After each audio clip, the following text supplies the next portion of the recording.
Welcome to the John Ligato Experience. Today's show is personal to me. It deals with stolen valor. As a young Marine in 1967, I was sent to Vietnam and was fortunate to be assigned to Alpha Company, 1st Battalion, 1st Marines. On 31 January 1968, Alpha Company was set into Waste City. Our undersized company of about 100 Marines were advised that the NVA inside the city totaled less than 200. The truth was closer to 10,000. By the time we reached the city, half the company was dead or wounded.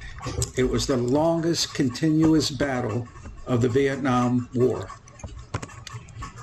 We had no officers for 4 days, so a 21-year-old buck sergeant from Texas and a 29-year-old gunnery sergeant from Arkansas took command of a bunch of 18 and 19-year-old PFCs and lance corporals. I witnessed Sergeant Alfredo Gonzalez and Gunny John Canley perform acts of valor that would result in both of them being awarded the Congressional Medal of Honor. So when someone asks me, what's the big deal when some idiot puts on my uniform with a chest full of valor awards they never earned? Because it cheapens the sacrifice, honor, and courage of the Al Gonzalez's and John Canley. The House of Steel Gym is where Gregory Allen has molded men and women. His program here trains wannabe recruits. He's been a stellar person in this community. He gets kids, comes and gets them ready for boot camp. Inside, you see just how many kids he's helped. Allen claims 110 recruits. But here's the problem. Allen has long identified himself as a retired Marine lieutenant, even wearing a Purple Heart at times. But now the Marines say they have no record of Allen being a Marine at all, let alone getting a medal for being wounded at war. Feel hurt and disappointed. John Campusano is an upset former Marine. He says Allen is a friend, but if he has stolen valor. Wearing uniforms and medals, and yet not ever having served and not ever having earned them. You know, it's an affront to veterans. Why do people engage in stolen valor? Well, they certainly wouldn't be parading around in uniform when I returned from Vietnam in 1968. We Vietnam vets were considered dope-smoking baby killers. But attitudes changed after 9/11, the Gulf War, and Afghanistan. The country could finally distinguish between the war and the warrior. Why do people steal valor? One reason is money. Honor is everything to Marine. This is a story of stolen valor. I consider it just one of the grossest forms of cowardice. Andrew Van Way's fellow Marine Casey Owens lost both legs when his Humvee hit an anti-tank mine in Iraq in 2004. I thought he was dead when I got to him. I didn't even recognize him. So when Van Way found out another Marine was falsely claiming to have been badly injured in that explosion, I ended up 100% disabled. It was not something he could let pass. His mistake was to steal a story of another Marine in a branch of service that's known to be the smallest. Van Way took it to the FBI. I did. Brandon Blackstone confessed he did it for the money. He received disability for 9 years. This is the coolest thing I think that's ever happened. He received a mortgage-free house from a local Wounded Warrior charity. He went around the country being a motivational speaker for his harrowing tale. If he would have just kept to himself, he might not have ever been caught. This imposter was only sentenced to 21 months in prison. The U.S. government estimates that about 2.6 million Americans served in Vietnam. But the 1995 census lists 9.4 million Americans who claim to have served in Vietnam. That's a discrepancy of over 7 million Americans who are imposters. Why lie? Well, it gives you a positive feedback. It's addictive, as are the restaurants and airlines that offer discounts and museums offering free admission to vets. Many times a baseball cap with Vietnam vet is all the proof required to receive some benefit. If you're a person who has a negative self-image and want an ego boost, become a vet. What does it hurt, right? Is it just some unknown wannabes claiming stolen valor, or are some very high-profile people using it to get their own gains? The Stolen Valor Act makes it a felony if you use stolen valor for financial gains. Current U.S. Senator Richard Blumenthal, in my mind, is guilty of a felony. Was it a slip of the tongue or an outright lie? Richard Blumenthal, Connecticut's likely Democratic candidate for Senate, told veterans 2 years ago he had served in Vietnam. We have learned something very important since the days that I served in Vietnam. I have no idea how you can confuse the definitive statement when I served in Vietnam. But Blumenthal tried, even though he claimed he served in Vietnam in other speeches. Military service is a valuable commodity to boost careers for people in Hollywood, Wall Street, politics, academia, and journalism. Here is silent screen star Tom Mix, who bragged about charging up San Juan Hill with Teddy Roosevelt. Problem was, Mix never saw combat, except maybe when his wife shot him during an argument. Military records list Mix as a deserter. One of the most trusted newsmen in the country was CBS Dan Rather.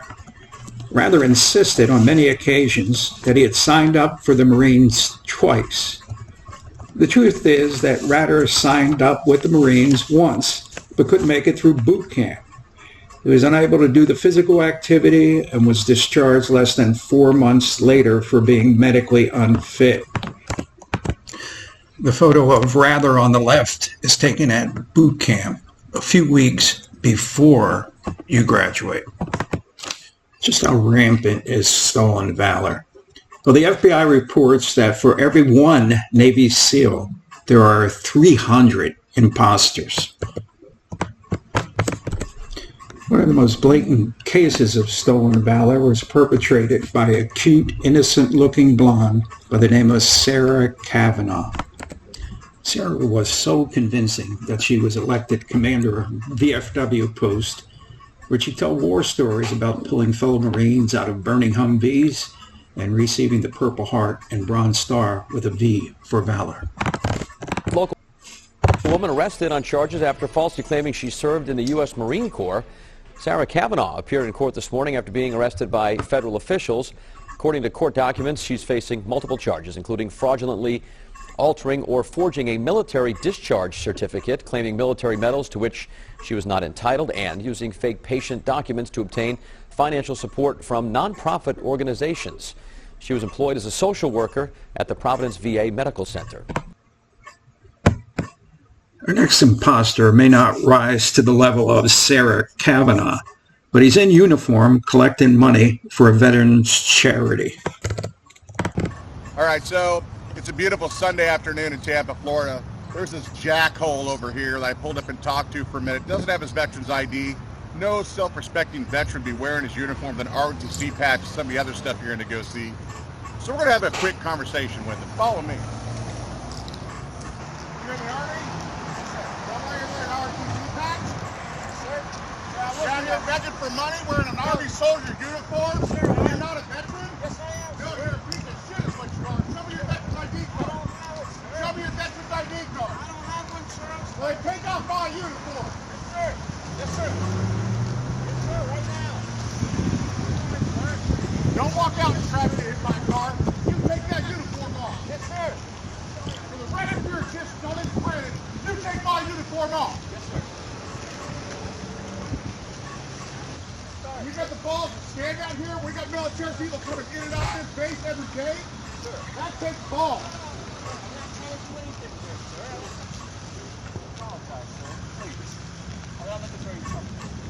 You're not looking for trouble, but you're coming to ask people, telling you're a veteran. When you're not a veteran, sir, you're wearing, don't walk out in traffic, sir. You're wearing an ROTC patch. You're obviously not a veteran. Sir. And you're wearing a veteran uniform out here telling people you're veterans asking for money. The next imposter is pathetic. Now, the vets watching this will find it funny, but there are many civilians who would believe every lie. Hey, sir. Hey, my son would like to meet you. He really admires guys in the Army. Hey, buddy. I'm Sean. What unit were you in? I'm with the 2nd Battalion Rangers. 75th? 2nd. We're 75th Ranger Regiment with the 2nd Battalion.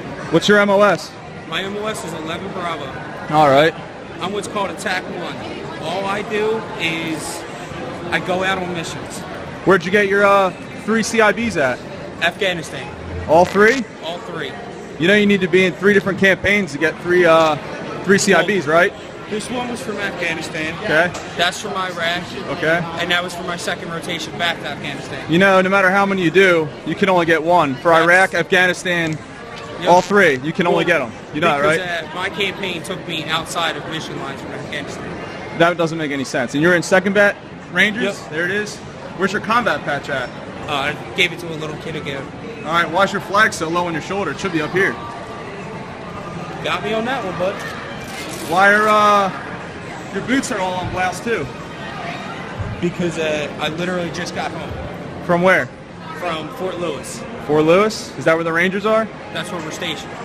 What's the actual MOS for that, for a driver? My driver MOS, hold on 1 second. Staff Sergeant. Staff Sergeant. He's calling a Staff Sergeant. Why is he calling a Staff Sergeant if he's already a Staff Sergeant? That doesn't make much sense. Hey, where are you? Come here. Okay. Okay. You want me to meet you there? He's calling a Staff Sergeant when he's wearing the rank of a Staff Sergeant. That makes much sense. Okay. Here it is, guys. Stolen Valor at its finest. He's full of shit, wearing a United States Army uniform. Claims to be a United States Army Ranger. Okay, listen, what we're going to do is we're going to step down here with my Sergeant Major. All right, let's go. Let's see your Sergeant Major. So you shop at the mall with Sergeant Major on Black Friday? Sometimes. Yeah? That's cool. Why don't you just admit you're a phony? You know it's illegal, right? What you're doing right now? Let me tell you something. Excuse me, I had to cut that off. It was getting painful to watch. Now let's go with delusional.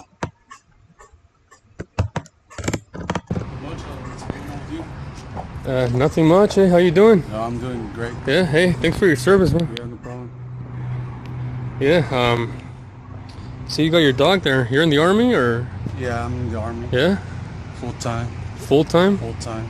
Yeah, I don't know anything about the Army. I mean, I got a lot of friends that served. You want to tell me a little bit about it, or? Yeah, we're out there to make assure your safety and that no enemies come to America. Okay. Oh yeah, I guess that makes sense. Yeah. What's up with the dog? Well, it's my standard issue canine. It's trained to smell. Standard issue canine, really? Hey, where are you going, man? Come back. Got more questions, bro? No, yeah, I'm just curious. What's going on? With what? Well, I mean, I've seen my friends with their uniform, and yours looks weird. What's up with the flag right there? Oh, this flag is the American flag. Okay. It's the American flag. Why do you have two? You have this one over here. Well, this one I got it when I joined. So this one I got it when I was deployed. Oh, is that how it works? Yeah, I was out there. We're going to wrap up today's show with an amazing statistic on stolen valor. The American War Library is the oldest and largest military registry. Their estimates based on an examination of census numbers determined that 4 out of 5 Americans who claim to be a Vietnam vet are not. If you enjoyed today's show, hit like and subscribe. The John Ligato Experience is being broadcast from outside the gates of Marine Corps Base Camp Lejeune in beautiful North Carolina. Semper Fi.